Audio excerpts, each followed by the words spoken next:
Salve María a la audiencia, bienvenidos a este programa católico, lo inédito sobre los evangelios, el podcast semanal de los Heraldos.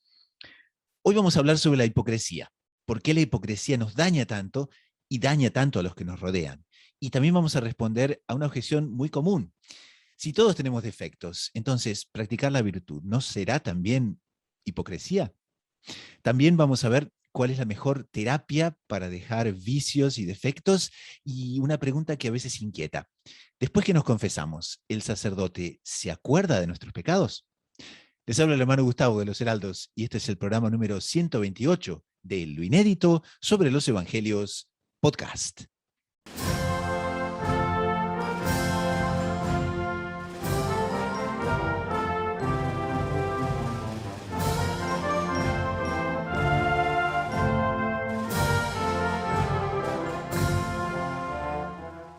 En este episodio de Lo Inédito sobre los Evangelios Podcast, comentamos el Evangelio de esta semana, los males de la hipocresía.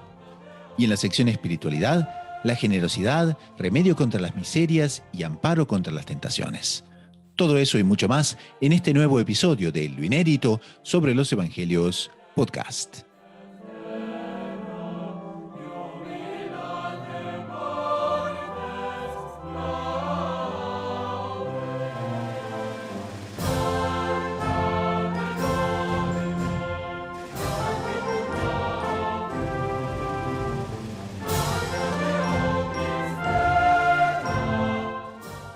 Bienvenidos entonces a este episodio número 128 de Lo Inédito sobre los Evangelios. Este es el programa número 108 para Radio María Canadá, la voz católica que te acompaña. También estamos con Radio María del Rosario, FM 90.7 de Buenos Aires, Argentina. Radio María Guatemala, FM 103.3 de Guatemala City. Saludamos también a Radio Caballeros de la Virgen, las 24 horas bajo la protección de María. Saludamos a todas las audiencias que nos siguen en las redes sociales, en los diferentes canales de YouTube y por supuesto a través de WhatsApp. Ahora les cuento para quienes comienzan a sintonizarnos que el programa toma su nombre de la obra de Monseñor John Cladías, Lo Inédito sobre los Evangelios, que son 7 volúmenes donde el fundador de los Heraldos nos comenta domingo a domingo todos los evangelios de la liturgia, de los 3 ciclos de liturgia. Y son realmente tesoros fabulosos para quienes quieran adquirir los libros están disponibles en versión ebook, en formato ebook, y pueden encontrarlos aquí abajo en las notas del programa. Pero realmente queremos compartir estos tesoros y es por eso que surgió la idea justamente del podcast para poder compartir, apenas como siempre decimos, es la punta del iceberg de lo que cada evangelio tiene de comentarios por parte de Monseñor John Cladías. Pero bueno, esperamos con eso inspirarles a que tengan acceso a esta gran obra. Hoy estamos con el doctor Saúl Castiblanco y con el padre Víctor Jiménez. El padre Víctor Jiménez es un sacerdote de los Heraldos del Evangelio, es misionero en Centroamérica, y también, por supuesto, el doctor Saúl Castiblanco es psicólogo, es editor de la agencia de noticias Gaudium Press en su edición hispana, es bachiller en ciencias religiosas por la Pontificia Universidad Santo Tomás de Aquino, el Angelicum famoso, y por la Domuní, Universidad Internacional de los Dominicanos, con sede en Toulouse, Francia. Entonces, hechas las presentaciones, podemos ahora zambullirnos en los temas que le comenté en la entrada y también podemos zambullirnos en el Evangelio entonces de esta semana. Lectura del Santo Evangelio según San Marcos. En aquel tiempo, entre lo que enseñaba Jesús a la gente, dijo: cuidado con los escribas. Les encanta pasearse con amplio ropaje y que les hagan reverencias en la plaza, buscan los asientos de honor en las sinagogas y los primeros puestos en los banquetes, y devoran los bienes de las viudas con pretexto de largos rezos. Estos recibirán una sentencia más rigurosa. Estando Jesús sentado enfrente del arca de las ofrendas, observaba a la gente que iba echando dinero. Muchos ricos echaban en cantidad. Se acercó una viuda pobre y echó 2 reales.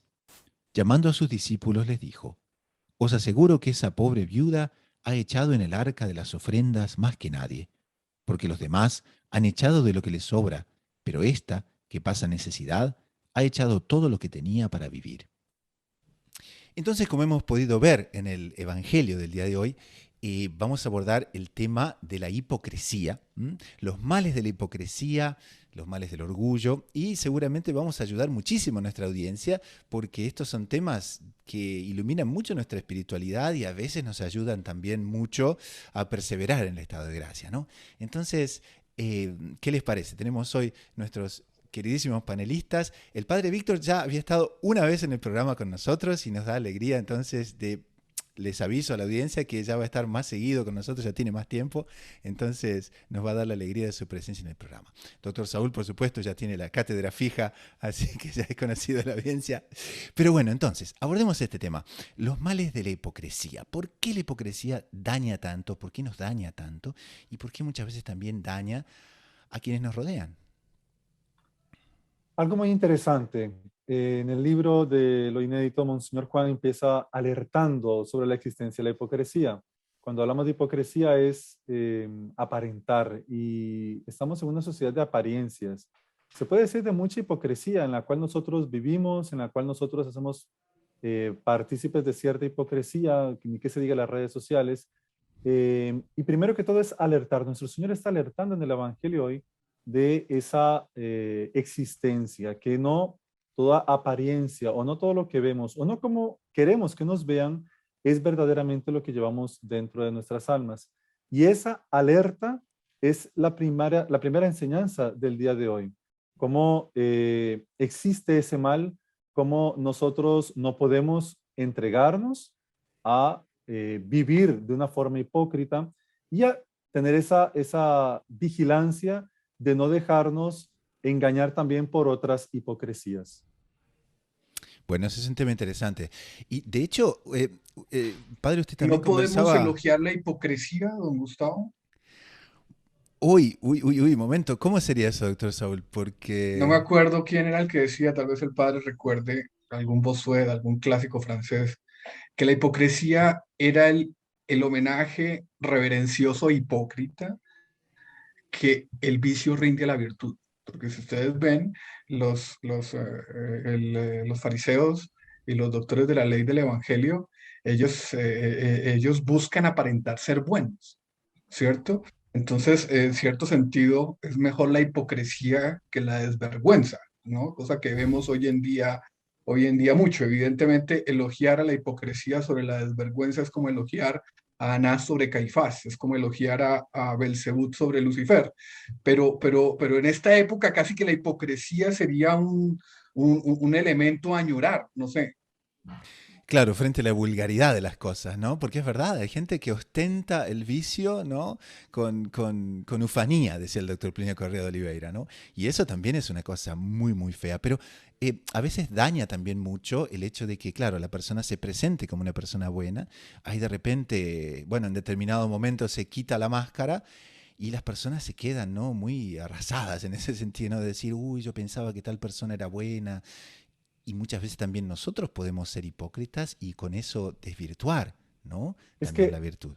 recordemos que el Evangelio no se trata solamente de conocer o de gustar o de tener la intención, se Claro. trata de poner en práctica y aquella persona que no pone en práctica ya está desvirtuando las propias enseñanzas de nuestro Señor, porque hablar en tesis de algo muy lindo, de lo que nosotros queremos, pero no practicamos, es una incoherencia en nuestra vida y es algo que nunca podemos permitir nosotros en nuestro ambiente, en nuestro día a día y lastimosamente estamos muy mal acostumbrados a vivir de una forma hipócrita o a aceptar la hipocresía como algo normal. Padre Víctor, usted hablaba, así tocó de refilón, pero me parece un punto interesantísimo, de cómo se da la hipocresía en las redes sociales, ¿no? Porque todo el mundo aparenta que es feliz, ¿no? Como dicen aquí en inglés, ¿no? Exacto. Everybody figured it out, ¿no? Todo el mundo tiene la cosa perfecta, encontró el perfecto trabajo, la perfecta familia, no sé cuánto, ¿no? Y lo muestra, ¿no? En las redes sociales como si fuese realidad. Y en realidad nos damos cuenta que no, no es tan Porque así. las redes sociales muestran un lado de una aparente felicidad. ¿Cuántas personas no se maquillan, no sé, se colocan una máscara para tomarse la fotografía y luego viven una vida tal vez miserable, triste, y todo el mundo piensa, recibe muchos likes, muchos me gusta, muchos dedos para arriba, muchas cosas que la gente eso le llena y sin embargo está vacía. Piensa que eso le va a llenar y en realidad lo hunde más en esa depresión, en ese mundo tan complicado en el que vivimos. Claro, Ahora, ¿no? yo creo, padre, que justamente el punto es ese.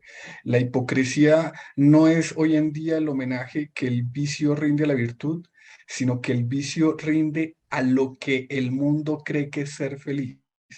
Ayer yo Exacto, pasaba, ayer yo pasaba enfrente de un aviso de una marca de cerveza, no voy a decir cuál, evidentemente, y decía algo así, más o menos en inglés, decía Fit and Run. O sea, no, perdón, Fit and Beer.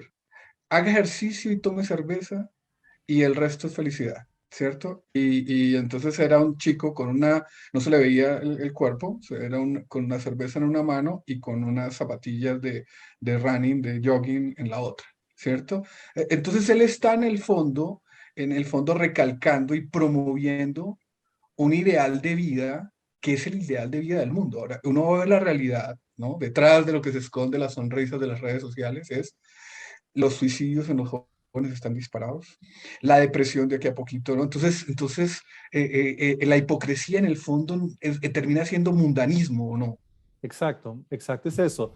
Es aparentar una vida mundana, una vida, una felicidad eh, que es exterior, es hipócrita, porque en realidad la depresión que muchas personas viven en nuestros días es muy grande, porque nunca se van a ver verdaderamente saciados con un aparato electrónico en el que otra persona le gusta en otro lugar, sin una interacción verdadera, sin una vida de principios, de valores que realmente se viva desde dentro.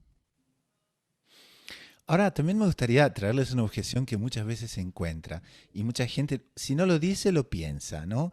Y es que, bueno, pero después del pecado original, que en el fondo tenemos todas las tendencias desordenadas, siempre nuestras inclinaciones están queriendo de alguna manera satisfacer algo que no debería ser. Entonces, alguien dice, bueno, pero entonces practicar la virtud, en definitiva, no es una hipocresía, porque si uno tiene tantos problemas, si uno tiene tantas tendencias que nos invitan hacia el otro lado, tal, si yo voy a practicar la virtud, entonces, ¿no es que estoy mostrando algo que yo no soy? ¿Mm? ¿Cómo contestamos esa dificultad? Em, la cuestión está en reconocer en qué hemos fallado y en querer cambiar. Em, yo creo que es, no sé, una persona que estudia está queriendo aprender algo que no sabe. Una persona que quiere ir a conocer un lugar está yendo a un lugar que nunca estuvo, que no conoce. O Claro. sea, siempre son objetivos más allá de lo que uno mismo es o de lo que uno mismo ha sido para lo que uno desea hacer. Y eso, digamos, visto desde una perspectiva del Evangelio, son las virtudes, es el deseo de santidad, es el deseo de nosotros cambiar de vida y dejar incluso luchar contra nosotros mismos para dejar todas esas consecuencias del pecado original que nos llevan al pecado. Es eso, Pero, porque, diga, diga, padre. es eso, porque no podemos eh, simplemente desanimar por una falta. ¿Qué hizo nuestro Señor en el Evangelio? Pues en la pasión cayó de rodillas, símbolo de nuestro pecado, y se volvió a levantar. Entonces, la vida es eso, un constante levantarse, un constante cambiar, y cambiar hacia el bien, cambiar hacia cada vez que nos alejemos más del error. Ok, iba a decir, padre, que la pregunta de Gustavo me parece súper actual, porque a mí me parece que el demonio está queriendo desesperar a la gente a través de sus oráculos y diciéndole a la gente, mire, todo es una porquería. El Claro, mundo es una porquería. Esa es la visión real del mundo, ¿no? El claro. doctor Pino Correa Rivera decía, ¿qué es para cierta gente una flor? Una flor es un elemento que de aquí a poquito se va a descomponer, caerá en el suelo y servirá de alimento para que el pasto se convierta en alimento de una vaca y se convierta, porque en el fondo todo es estiércol, ¿cierto? Y usted también es estiércol. Y resulta que la visión cristiana no es esa. La visión cristiana es, oiga, somos de barro, vigas de barro, pecado original, pero somos proyecto de dioses en Cristo nuestro Señor, ¿cierto? Entonces me parece que la pregunta de don Gustavo es muy cierta. En el fondo es la oportunidad de exorcizar esa acción del demonio que está buscando desesperar a la gente. No, no somos porquería. Al lado de Nuestra Señora, somos hijos de Nuestra Señora y somos los en donde se puede operar los frutos de la redención. Es un engaño del demonio. Y ese ejemplo que se puso de la flor es realmente bellísimo. ¿Qué no daríamos nosotros para, por ejemplo, ser un día una flor maravillosa al lado del Santísimo Sacramento? O sea, ¿qué es lo que somos o qué es lo que vamos a hacer? Lo que importa es ese ideal que nosotros tenemos de santidad, ese ideal de agradar a Dios. Y no puede haber hipocresía, no puede haber desánimo, no puede haber apariencia nada más. Tenemos que serlo desde siempre, desde dentro, desde nuestro corazón. Y muchas veces también encontramos esa otra objeción, ¿no? De las personas que se desaniman, ¿no? Porque dicen, bueno, pero yo voy a ir a rezar hoy y no siento, ¿no? Que rezando de alguna manera me esté comunicando con nuestro Señor porque, bueno, como dicen, ¿no? Los espiritualistas, es un momento de aridez, ¿no? Entonces a las personas muchas veces les parece que hoy no voy a rezar porque en el fondo no es una cosa auténtica, ¿no? Voy a rezar pero no siento nada, entonces mejor no rezo. Y eso es también, ¿no? Otro problema que se da, ¿no? Porque también lo calificamos medio que de hipocresía o medio que de una oración que, bueno, no debería ser porque no es tan sentida con el corazón. Pero sin embargo, al precio de ese pensamiento dejamos de rezar, ¿no? ¿Y qué podemos aconsejar en ese aspecto? Sabe que muchas veces en confesiones la gente llega desanimada porque cae una y otra vez en los mismos pecados, y a veces toman la triste solución de alejarse de Dios. Y es al revés, porque está en acercarnos a Dios, en acercarnos a los sacramentos, en perseverar, en luchar contra nosotros mismos, en quitar todo lo que nos lleve al pecado, en que podemos nosotros verdaderamente avanzar. Una persona que deja de confesarse es que está dejando de luchar. Una persona que deja de confesarse es porque ya no confía más en Dios. Y eso es muy grave y eso sucede muchísimo. Padre, yo también pensando en la pregunta de Gustavo, digo, pobre, pobre nuestra época y pobre la gente de nuestra época. ¿Por qué? Porque resulta que estas realidades, las de la oración, las de hoy, perdón, en estos días, Día de Todos los Santos, son realidades espirituales, ¿cierto? No son realidades tangibles.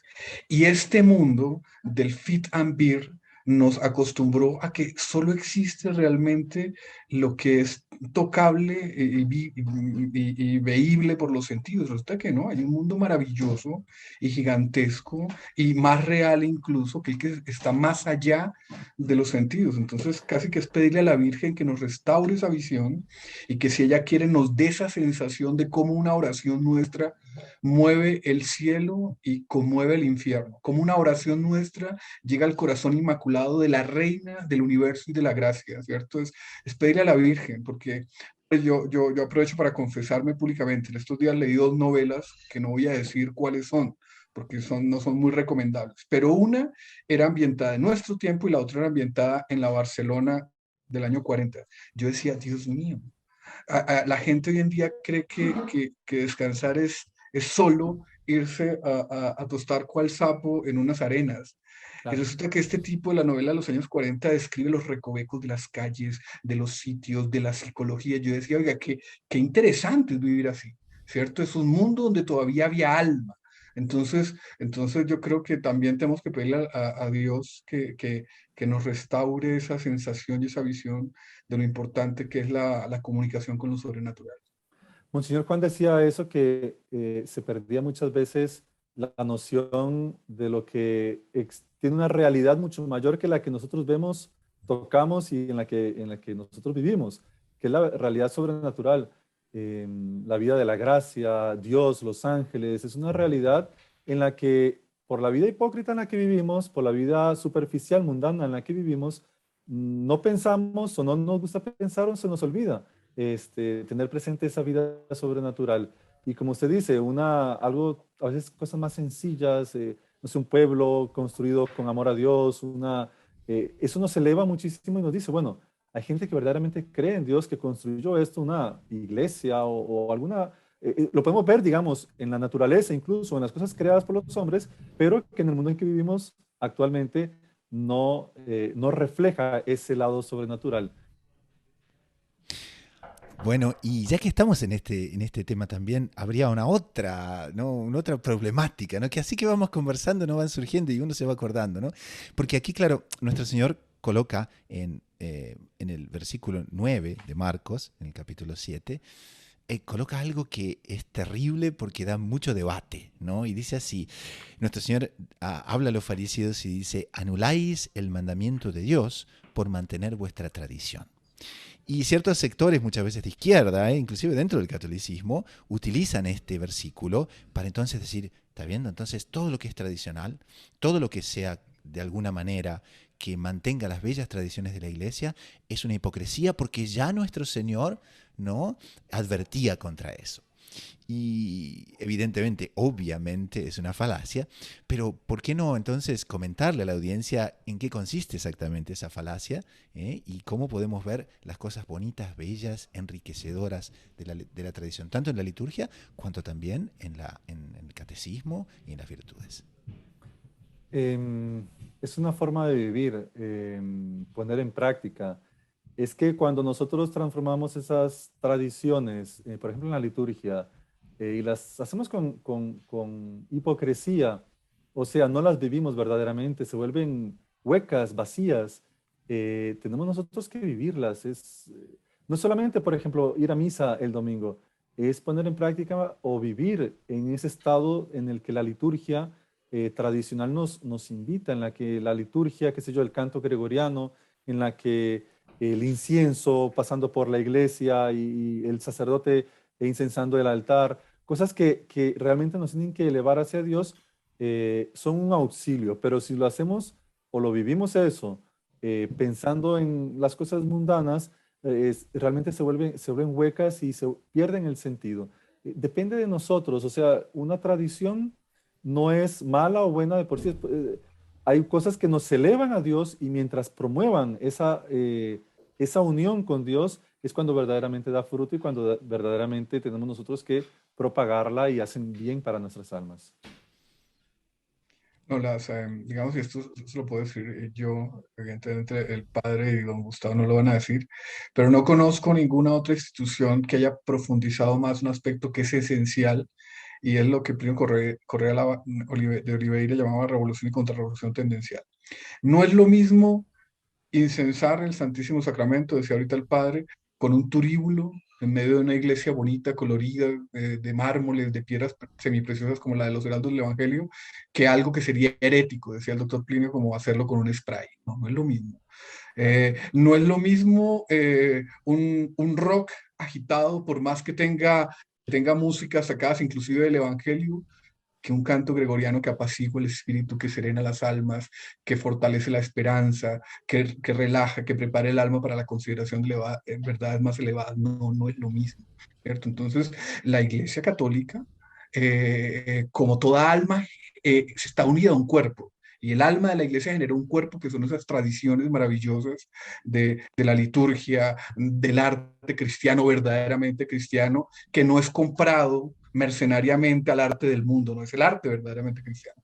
Entonces uno entra a una iglesia de los heraldos del Evangelio y uno dice, gracias tradición, gracias tradición por restaurar mi alma, por restaurar mi esperanza, por enseñarme que hay un mundo maravilloso más allá de las estrellas y más allá de las nubes grises. Entonces depende de la tradición, como decía el padre. Claro. Muy bien, entonces, ¿por qué no cerramos esta primera parte del programa? Vamos a un corte pequeñito con los avisos del padre Ignacio Montojo, que nos va a llamar muy bien la atención sobre la plataforma de los Heraldos, y enseguida volvemos con la sección Espiritualidad. Querido amigo, ¿usted se ha dado cuenta de una contradicción flagrante del mundo actual? Aquellas personas que ponen de lado los valores sobrenaturales, especialmente los de la verdadera religión, y por lo tanto están exclusivamente preocupados con la vida material de los hombres, solo con sus aspectos más humanos, poniendo de lado todo lo sobrenatural. Cuando uno va a profundizar en el pensamiento que los conduce, en la filosofía de fondo, en todo aquello que hacen, son personas que no valorizan la vida, que no valorizan la familia, para los cuales la familia es una institución enteramente maleable. En sentido contrario, todos aquellos que están más preocupados con los aspectos religiosos y sobrenaturales de la existencia, que quieren ver el aspecto trascendente de la vida, cuando vamos a analizar el día a día de su existencia, no falla. Son personas enormemente preocupadas con el valor de la vida desde la concepción hasta su desaparición natural. Son personas que dan un valor enorme a la institución fundamental de la sociedad, que es la familia. La familia como Dios la quiso cuando creó a la humanidad, el hombre y la mujer formando una prole para dar gloria a Dios y para perpetuar la especie humana. ¡Qué contradicción! Aquellos que más se preocupan con lo material, a la hora de la verdad, lo desvalorizan y quieren su desaparición. Son personas que no dan ningún valor a la vida humana cuando ésta no llena lo que ellos consideran los verdaderos valores. Y aquellos que tienen por centro de su existencia a Dios y a su religión, son los que más se preocupan con los demás, los que tienen una preocupación verdadera de valorizar la vida humana y sobre todo saben que es en el seno de la familia que se plantan todas las semillas necesarias para la constitución de una verdadera sociedad. ¿Qué explica esta extraña contradicción? ¿Y qué explica que aquellos que dan más valor al espíritu sean los que más protejan los valores de la criatura humana? Es la doctrina de la Santa Iglesia Católica Apostólica Romana, depositaria del mensaje de nuestro Señor Jesucristo, mensaje de salvación para la humanidad, mensaje de gloria a Dios. Usted, que es católico, profundice su fe, profundice la doctrina que la Iglesia nos enseña y habrá encontrado un camino seguro para su felicidad. Y la bendición de Dios Todopoderoso, Padre, Hijo y Espíritu Santo, descienda sobre ustedes y permanezca para siempre.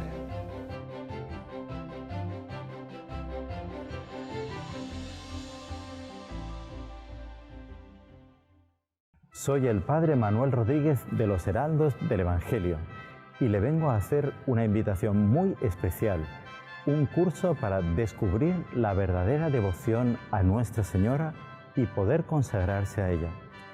Es enteramente gratuito, online, y lo único que tiene que hacer para participar es hacer clic. Tal vez Nuestra Señora le está queriendo hacer un regalo venido del cielo. Tal vez le quiere regalar su propio corazón. No deje de hacer clic para participar.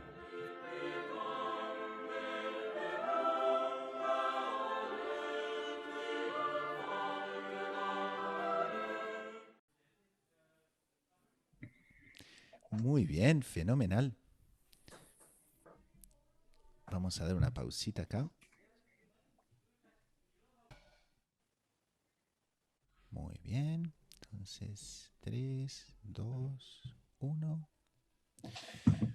Pasamos entonces a la segunda sección del programa, la sección espiritualidad. Como ustedes saben, en esta sección exploramos temas centrales de la vida espiritual para el beneficio y el crecimiento de la audiencia. La primera parte, como habrán visto, conversamos muchísimo sobre la hipocresía, sobre las consecuencias que la hipocresía tiene y sobre las diferentes maneras con que se presenta y de alguna manera cómo la hipocresía es una cosa egoísta.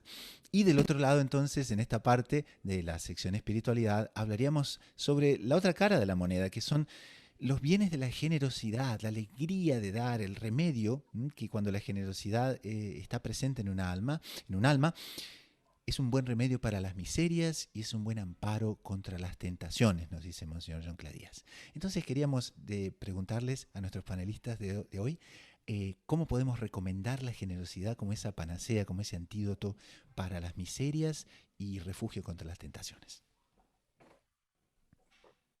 Algo muy interesante es cómo la sociedad, eso Monseñor Juan muchas veces lo ha hablado, la sociedad es un conjunto, no somos, al ser todos una sola especie, al ser todos creados a imagen y semejanza de Dios, esa interacción entre unas personas y otras se da por medio de la generosidad, dando nuestro tiempo, preguntando por la salud de alguien, cómo ha seguido, si necesita algo, no solamente a veces las cuestiones materiales, sino que también una cuestión de empatía que yo puedo tener con alguien, hace que nuestra vida social, nuestro día a día, por medio de la generosidad, se vuelva más llevadero, se vuelva más fácil de todos nosotros alcanzar la virtud. No solamente como un individuo aislado o puesto de lado, sino que es por medio de esa virtud de la generosidad se pueden lograr grandes cosas. Si alguien se equivoca, ser corregido. Si alguien necesita de algo, ser ayudado. Si alguien necesita de, no sé, de escuchar, de ser escuchado, pues otras personas escuchar. ahí nosotros vemos cómo la generosidad que propone nuestro Señor en el Evangelio hoy no es solamente, es algo que tiene que salir de nuestro corazón, que no es algo superficial y que no podemos volver a lo que hablamos antes de la hipocresía. Claro.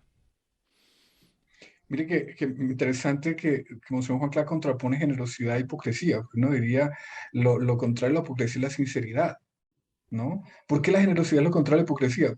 Asumimos enseguida que es porque el hipócrita es el egoísta, el antigeneroso.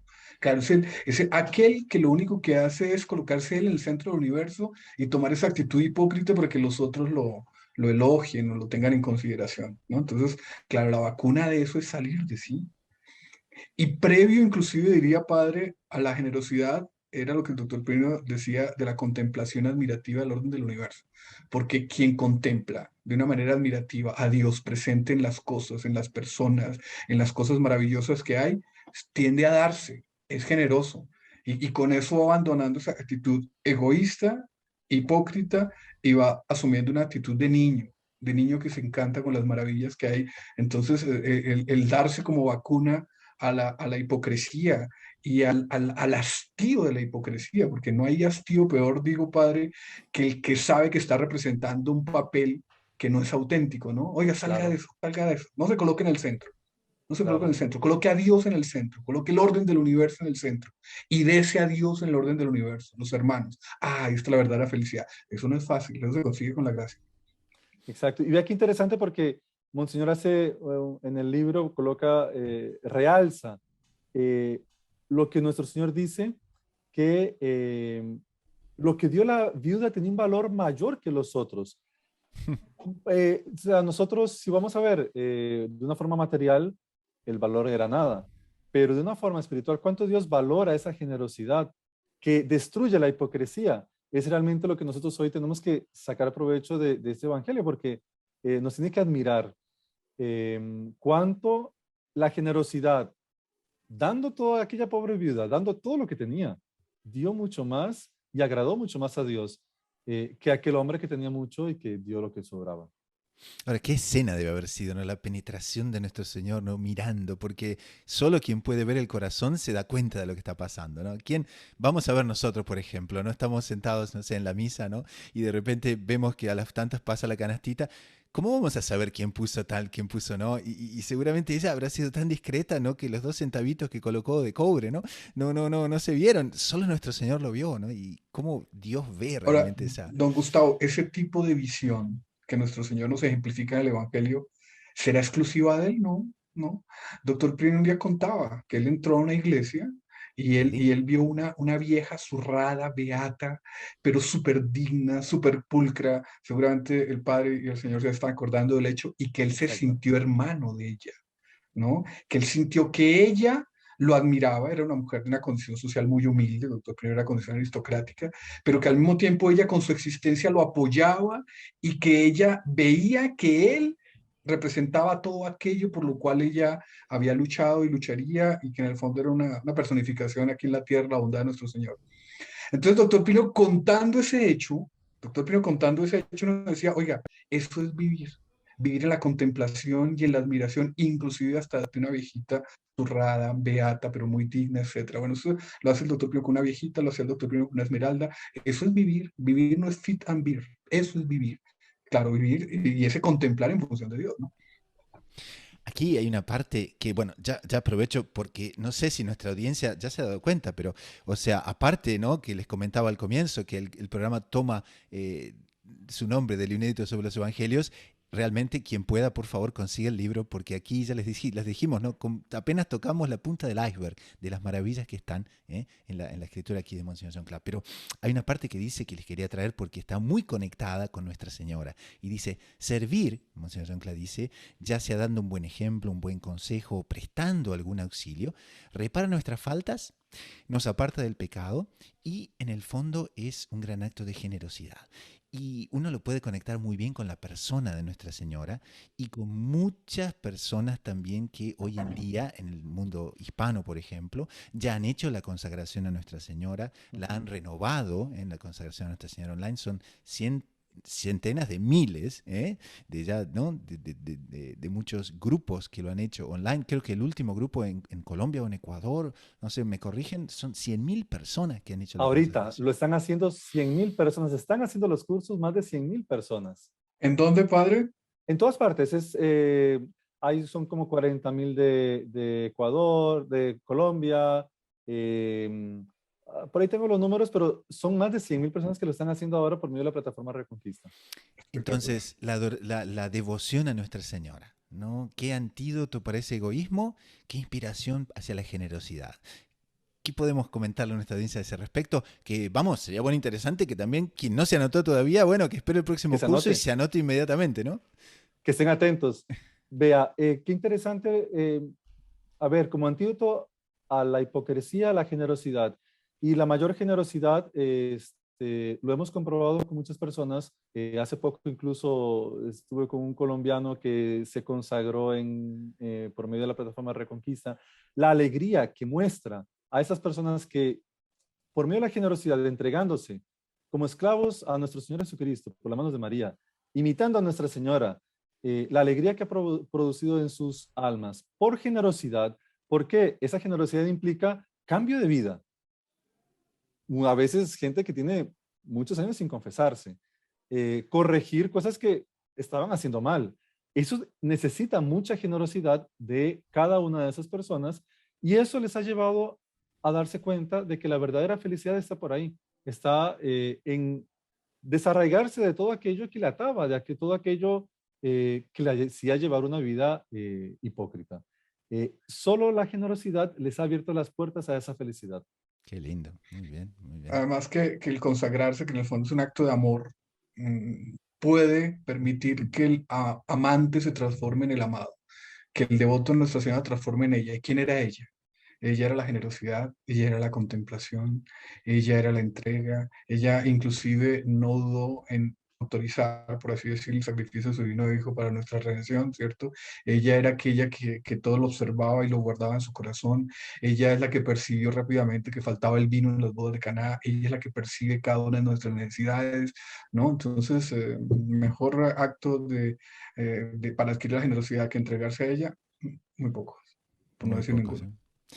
Así es, qué interesante. Entonces, para concluir esta sección de espiritualidad, interesante, porque no habíamos pensado en este aspecto. Pero bueno, contra la hipocresía, a favor de la generosidad, entonces, la consagración a Nuestra Señora. Vamos entonces a una parte ahora que son las preguntas y respuestas de nuestros oyentes. Y nos llega una pregunta muy, pero muy, a ver, no sé, no diría creativa, pero muy sincera, ¿no? Que muchas veces también está, ¿no? En el penitente que va hacia un sacerdote, ¿no? A confesarse. Y a veces la persona puede pensar, ¿no? Bueno, pero ¿será que el padre se acuerda de los pecados de los penitentes, ¿no? Oye, Entonces, esa es una pregunta pero tenaz. tenemos un confesor a bordo, así que podemos... Excelente, hay que aprovechar, don Gustavo.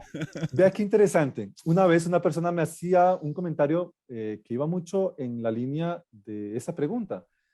Una persona me decía, pero padre, ¿cómo es eso estar escuchando confesiones? Usted pasa horas y horas confesando y solo escuchando pecados y pecados, no se aburre, no es cansado, ¿no? O me decía alguien, no necesitas una bendición para librarse de todo aquello, porque le decía, mire, es que en realidad lo que uno no ve es, uno no se fija en el pecado de la persona, sino que en el arrepentimiento. Y eso es algo maravilloso.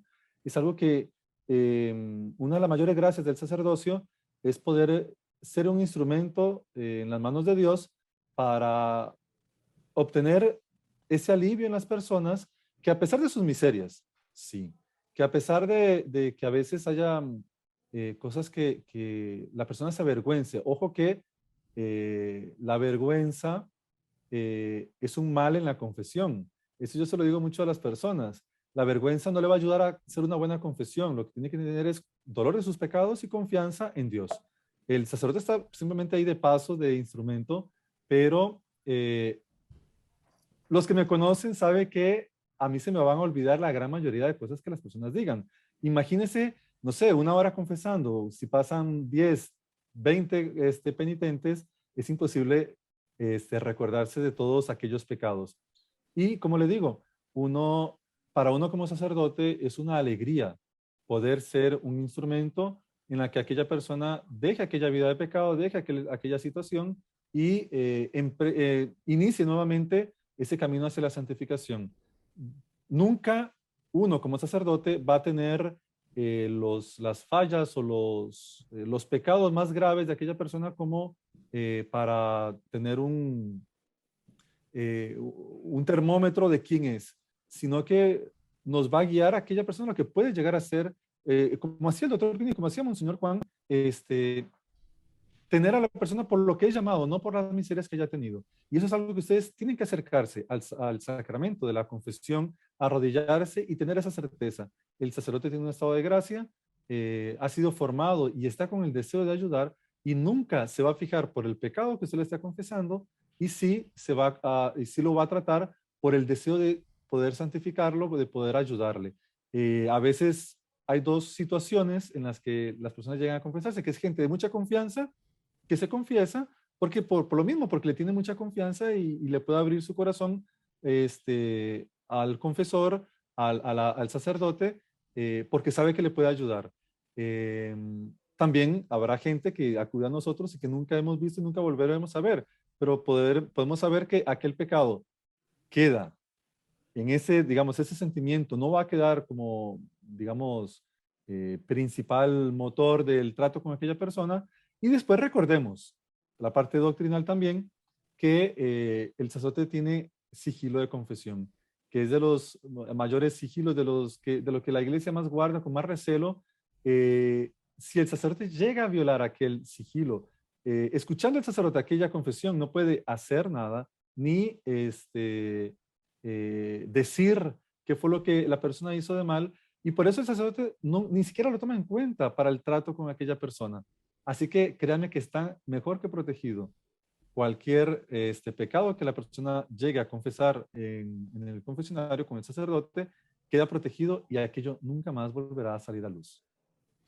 Bueno, muy linda esta respuesta que segurísimamente a nuestra audiencia le va a ayudar muchísimo, ¿no? Porque el demonio, no, la persona no, a veces siente, ¿no? Interesante ¿Qué eso, van a Gustavo, que dice el pensar? padre, ¿no? La vergüenza en el confesionario no es virtud. No. Es un gran peligro y eso muchas veces lo he visto y uno a veces lo nota. Mire, no tenga vergüenza. Yo sé que tal vez puede haber alguna cosa, pero no tenga vergüenza. Tiene que tener confianza, dolor de sus pecados y listo. San Juan Bosco decía eso, que el demonio quita la vergüenza para cometer el pecado y lo arroja en la confesión. Nos devuelve esa vergüenza que no tuvimos para... Ahí sí, ¿no? Ahí sí. Ahí sí. debería ser al revés. Bueno, y la siguiente pregunta que tenemos es una pregunta para un sacerdote y para un psicólogo. Entonces, perfecta para el día de hoy. ¿Cuál es la mejor terapia para abandonar los malos hábitos? Entonces. Bueno, yo creo que el mejor psicólogo de la historia es Santo Tomás de Aquino, porque al final de cuentas la psicología es una parte de la filosofía, ¿no? Y quien lee la Suma contra los Gentiles, la Suma Teológica, eso es la mitad o la tercera parte de psicología. Y pues un hábito se combate con otro hábito. Así de simple. Si uno tiene el hábito de ser pereza, pues combátalo con el hábito de levantarse a la hora. Si uno tiene el hábito de cualquier otra costumbre no adecuada, pues combátalo con el hábito contrario. O sea, el ser humano es un ser de hábitos. ¿Qué es el hábito? Es una acción que repetida genera una tendencia. Eso es el hábito. ¿Es cierto? Entonces la terapia para combatir un mal hábito, bueno, ahí ya hay que se entraría en cada caso concreto, ¿no? Se entraría en cada caso concreto. ¿Cuál es ese mal hábito? ¿No? Entonces hay terapias por ejemplo, tengo el hábito por ejemplo, una fobia, tengo fobia contra las arañas. Bueno, pues se combate justamente de una manera contraria, ¿no? Contra las arañitas, se combate de una manera contraria. O tengo un hábito ya más delicado, ¿cierto? Pero pues ahí yo le cedo la palabra al sacerdote porque si bien es cierto que el ser humano tiene sus hábitos naturales, tiene una fuerza natural para desarrollarlos. Nosotros tenemos, a través de la gracia, el recurso para una fuerza divina que nos ayuda a crear hábitos buenos, ¿cierto? Sea la gracia o sea directamente las virtudes, que son las virtudes teologales y cardinales, que son los hábitos buenos que Dios da a través de los sacramentos y que fortalece a través de la oración. Así es. Para todo lo que son vicios, o sea, siempre hay que distinguir. hábito es algo bueno, vicio es algo malo. Para todo lo que son vicios, es dejarnos llevar que terminamos en un vicio. Vicio de pereza, vicio de mentira, vicio de, no sé, hoy en día de celulares, videojuegos, ni que se diga alcohol, cigarro, etcétera. Eso es solamente dejarnos llevar que el vicio, cuando nos damos cuenta, estamos sumergidos en eso. En cambio, el hábito implica un esfuerzo. Y a veces uno puede decir, bueno, un esfuerzo eh, que nosotros no tenemos cómo combatir aquello. Y ahí entra la gracia, ahí entra Dios. Ese hábito yo debo de, primero que todo, tener mucha espíritu, mucha voluntad, mucho deseo de salir de aquel vicio para acostumbrarme, por ejemplo, a la oración. La oración es un hábito que hay gente que le cuesta mucho realmente adquirir. Y confiar mucho en Dios. Y luego, si hay un vicio que yo quiero combatir con un hábito, la confesión frecuente me va a ayudar para proponerme nuevos objetivos, hacer nuevos propósitos y salir de aquel vicio y conquistar la virtud contraria de aquel vicio. Entonces, una mucha vida sobrenatural implica mucho esfuerzo. Nunca vamos a creer que simplemente yo me confieso, ay padre, pero ¿por qué pasa que yo siempre caigo en lo mismo?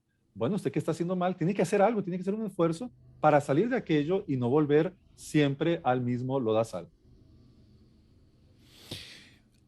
Hay una cosa también, ¿no? Y es que muchas veces, claro, si nosotros vamos a ser muy autosuficientes, confiamos en nuestra fuerza de voluntad y no en la gracia. Exacto. Y también a veces se da lo opuesto, ¿no? Que decimos, no, pero si todo es gracia, entonces no tengo que hacer ningún esfuerzo. Entonces, Exacto. ¿cuál sería, ¿no?, el balance correcto entre las dos posiciones? El balance perfecto está en hacer todo nuestro esfuerzo y confiar un 100% de esfuerzo y saber que esa confianza tenemos que colocarla en que el resultado va a depender un 100% de Dios. Bueno, buenísimo. Y doctor Saúl, Padre, ¿me deja ¿algo para lanzar una completar? teoría? Por No sé si favor, es filosófica ya o nomás. teológica. Doctor Plínio hablaba de una cosa que se llamaba el banco de los relucimientos. ¿Qué era eso? Era una especie de recuerdos maravillosos que se iban colocando en un cofre en el fondo del alma, ¿no? El doctor Plínio no habló de eso, pero yo creo que puede uno hablar del cofre siniestro, ¿cierto? Entonces, al final, detrás de lo que nosotros hacemos hay todo un background, mil cosas, ¿cierto? Detrás de los actos malos que hacemos, no solamente está la inclinación del pecado original, sino hay como que zafiros negros siniestros que le dicen, oiga, en el vicio hay felicidad. ¿Cierto? Entonces yo creo que un trabajo meramente natural, psicológico, ayudado por la gracia que uno puede hacer, es aumentar el banco de relucimiento, ese cofre de zafiros azules y de topacios dorados maravillosos, e ir apagando ese cofre siniestro de los zafiros negros que encandilan con la pseudofelicidad de los placeres. ¿Cómo digo que se haría eso? Todos hemos tenido la sensación de paseando, por ejemplo, por un mar despejado, maravilloso, en un atardecer magnífico, sentir la alegría y como que la presencia de Dios en ese atardecer.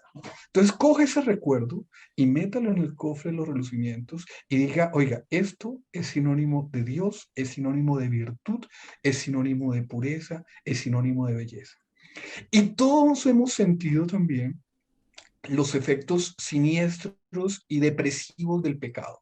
Entonces, coja ese recuerdo de la falsa felicidad del pecado, saque ese zafiro negro que le dice que en el pecado está la felicidad, está el placer, y ponga ese otro recuerdo, en el pecado está la infelicidad.